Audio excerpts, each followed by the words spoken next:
প্রথম আলোর শিরোনাম, স্থানীয় সরকার নির্বাচন আগে চান বেশি মানুষ। বিবিএস এর জরিপ, বিএনপি সহ বেশিরভাগ দল আগে জাতীয় নির্বাচন চায়। জাতীয় নাগরিক কমিটি সহ কিছু সংগঠন ও দল আগে স্থানীয় সরকার নির্বাচনের পক্ষে।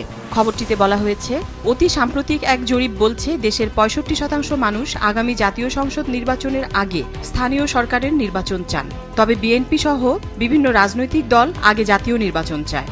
নির্বাচন ব্যবস্থা সংস্কারের বিষয়ে গত ডিসেম্বর মাসে সারা দেশে জনমত জরিপ পরিচালনা করে সরকারি প্রতিষ্ঠান বাংলাদেশ পরিসংখ্যান ব্যুরো বিবিএস। সেই জরিপে উঠে আসে এসব তথ্য।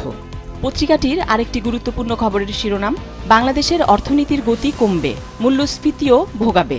বিশ্বব্যাংকের প্রতিবেদন, 2024-25 অর্থবছরে বাংলাদেশের জিডিপি প্রবৃদ্ধি 4.1% নামতে পারে।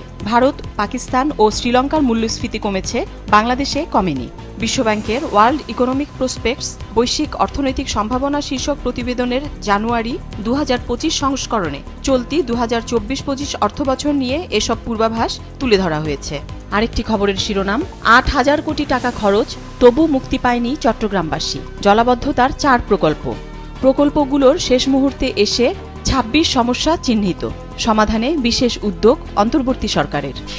সমকালের শিরোনাম, ক্যাপাসিটি চার্জের ঘানি টানতে হবে 2 যুগ, 15 বছরে 1,33,000 কোটি টাকার ক্যাপাসিটি চার্জ। খবরটিতে বলা হয়েছে, চাহিদা না বাড়লেও একের পর এক গড়ে তোলা হয়েছে বিদ্যুৎ কেন্দ্র। সক্ষমতা অনুযায়ী উৎপাদন না করেও ব্যবসায়ীরা পেয়ে গেছেন টাকা। জনগণের টাকা এমন শ্রাদ্ধ হয়েছে সাবেক আওয়ামী লীগ সরকারের 15 বছরে। এই সময়ে 1,33,000 কোটি টাকা ক্যাপাসিটি চার্জের নামে বিদ্যুৎ ব্যবসায়ীদের পকেটে গেছে। খরচ বেড়ে যাওয়ায় বিদ্যুতের দাম বাড়ানো হয়েছে অস্বাভাবিক হারে। অসম চুক্তি, ভুল নীতি ও অনিয়মের কারণে আরও 2 যুগের বেশি সময় দেশবাসীকে টানতে হবে এর ঘানি। সংস্কার কমিশনের রিপোর্ট নিয়ে 2টি শিরোনাম, পুলিশের সংস্কার বাস্তবায়নে জরুরি রাজনৈতিক সদিচ্ছা। আরেকটি শিরোনামে বলা হয়েছে, বিচারক নিয়োগে হবে সুপ্রিম কাউন্সিল গণবিজ্ঞপ্তি। এই খবরটিতে বলা হয়েছে, হাইকোর্ট ও আপিল বিভাগে বিচারক নিয়োগ দেবে সুপ্রিম জুডিশিয়াল অ্যাপয়েন্টমেন্ট কাউন্সিল। এই সংক্রান্ত অধ্যাদেশের খসড়ায় গত বৃহস্পতিবার চূড়ান্ত অনুমোদন দিয়েছে উপদেষ্টা পরিষদ। পত্রিকাটির আরেকটি খবরের শিরোনাম, ঝুঁকিপূর্ণ ঘোষণার পরও পুরোদমে চলছিল কার্যক্রম, হাজারীবাগে ভবনে আগুন। খবরে বলা হয়েছে, রাজধানীর হাজারীবাগের ট্যানারি কাঁচাবাজার এলাকায় বহুতল বাণিজ্যিক ভবনে ভয়াবহ আগুনে পুড়েছে 3টি তলার অন্তত 10 ব্যবসা প্রতিষ্ঠান। অগ্নি দুর্ঘটনার জন্য ঝুঁকিপূর্ণ ঘোষিত ভবনটিতে চামড়াজাত পণ্যের বেশ কিছু কারখানা, গুদামসহ অন্য দোকান ছিল। এছাড়া মজুদ ছিল রাসায়নিক সামগ্রী সহ দাহ্য পদার্থ। যুগান্তরের শিরোনাম, হাসিনার নির্দেশে ক্র্যাকডাউন, শাপলা চত্বরে হেফাজত দমন, অপারেশন ফ্ল্যাশ আউট। খবরে বলা হয়েছে, গভীর রাতে অভিযান চালাতে বসে রুদ্ধদ্বার বৈঠক। হাসিনার বার্তা নিয়ে আসেন সৈয়দ আশরাফ। জড়িতদের শাস্তি দাবি করে ট্রাইব্যুনালে হেফাজতে ইসলামের মামলা। হেফাজত বলছে, হতাহত অনেক, সঠিক তথ্য বের করতে কাজ করছে কমিটি। পত্রিকাটির আরেকটি খবরের শিরোনাম, ভোটের ইস্যুতে বাড়ছে দেশি বিদেশি চাপ, দ্রুত জাতীয় সংসদ নির্বাচন। দ্রুত নির্বাচন চায় যুক্তরাষ্ট্র ও ভারত। নির্বাচন নিয়ে আগ্রহ চীনেরও। জনপ্রতিনিধিদের কাছে যত দ্রুত ক্ষমতা হস্তান্তর করবে ততই দেশের মঙ্গল, ডক্টর খন্দকার মোশাররফ। আরেকটি খবরের শিরোনাম, দ্রুতই আসছে নতুন দল, গুরুত্ব পাচ্ছেন তরুণ, সাবেক আমলা, রাজনৈতিক ও সুশীল সমাজের প্রতিনিধিরা। খবরে বলা হয়েছে, বৈষম্য বিরোধী ছাত্র আন্দোলন ও জাতীয় নাগরিক কমিটির নেতৃত্বে দেশের রাজনীতিতে যুক্ত হতে যাচ্ছে নতুন রাজনৈতিক দল। চলতি মাসের শেষে অথবা আগামী মাসের শুরুতে আনুষ্ঠানিকভাবে যাত্রা শুরু করবে দলটি। কালের কণ্ঠের শিরোনাম, শুধু আইন করে রাজনৈতিক ধারা বদলানো কঠিন, রাজনীতিক ও বিশ্লেষকদের মত। সংস্কার সুপারিশ বাস্তবায়ন করা হলে দলগুলোর নেতৃত্বে বড় ধরনের পরিবর্তন আসতে পারে। পরিবারতন্ত্র আরও পাকাপোক্ত হওয়ার সম্ভাবনাও রয়েছে।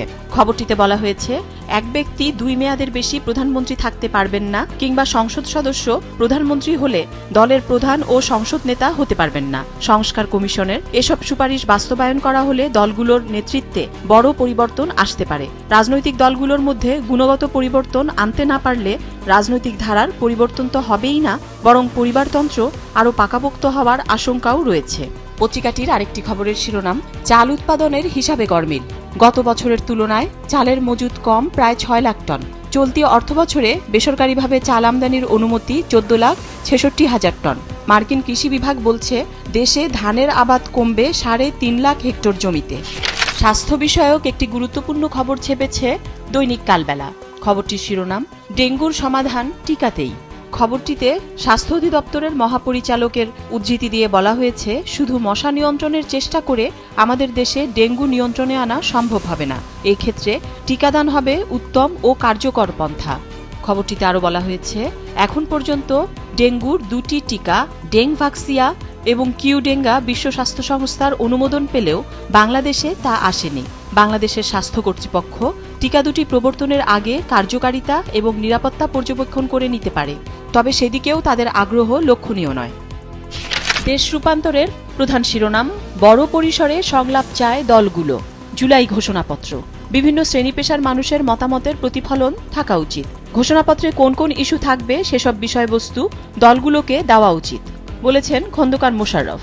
খবরটিতে বলা হয়েছে, জুলাই গণ অভ্যুত্থানের ঘোষণাপত্র প্রণয়নে তাড়াহুড়ো করা ঠিক হবে না বলে মনে করছেন রাজনীতিবিদরা। রাজনৈতিক দলগুলোর সঙ্গে বৈঠকের পর এবার এ নিয়ে বিভিন্ন শ্রেণী পেশার মানুষ, রাষ্ট্রচিন্তক ও বুদ্ধিজীবীদের সঙ্গে আলোচনা করা উচিত বলে মত দিয়েছে তারা। তাদের ভাষ্য, জুলাই আগস্টের আন্দোলনে দলমত নির্বিশেষে সমাজের বিভিন্ন শ্রেণী পেশার মানুষ স্বতঃস্ফূর্তভাবে অংশ নিয়েছে।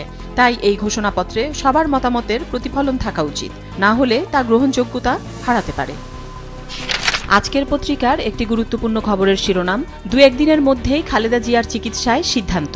খবরটিতে বলা হয়েছে, যুক্তরাষ্ট্রের লন্ডন ক্লিনিকে চিকিৎসাধীন বিএনপি চেয়ারপারসন খালেদা জিয়ার শারীরিক পরীক্ষা নিরীক্ষা চলছে। আগামী 2-1 দিনের মধ্যেই তার চিকিৎসার বিষয়ে সিদ্ধান্ত নেওয়া হবে। গত বৃহস্পতিবার স্থানীয় সময় বিকেলে হাসপাতালের সামনে খালেদা জিয়ার ব্যক্তিগত চিকিৎসক ও বিএনপির স্থায়ী কমিটির সদস্য জেএম জাহিদ হোসেন সাংবাদিকদের এসব কথা জানিয়েছেন।